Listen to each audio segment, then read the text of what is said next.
2024-25 நிதியாண்டிற்கான தமிழக பட்ஜெட். கடைக்கோடி மனிதருக்கும் நலவாழ்வு. முதலமைச்சரின் கிராம சாலைகள் திட்டத்திற்காக ரூ.1000 கோடி ஒதுக்கீடு. சர்வதேச T20 கிரிக்கெட் போட்டியில் அதிவேகமாக சதம் விளாசி நமீபியா வீரர் சாதனை படைத்துள்ளார்.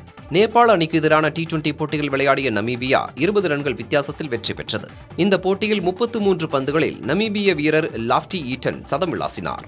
இதன் மூலம் சர்வதேச T20 போட்டியில் குறைந்த பந்துகளில் சதம் விளாசி சாதனை படைத்துள்ளார் ஈட்டன். நேபாளத்தின் குசால் மல்லா 34 பந்துகளிலும் மில்லர், ரோஹித் ஆகியோர் 35 பந்துகளில் சதம் விளாசி அடுத்தடுத்த இடங்களில் உள்ளனர்.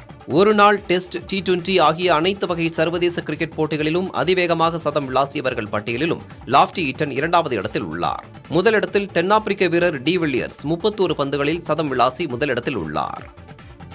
2024-25 நிதியாண்டிற்கான தமிழக பட்ஜெட். கடைக்கோடி மனிதருக்கும் நலவாழ்வு. முதலமைச்சரின் கிராம சாலைகள் திட்டத்திற்காக ரூ.1000 கோடி ஒதுக்கீடு.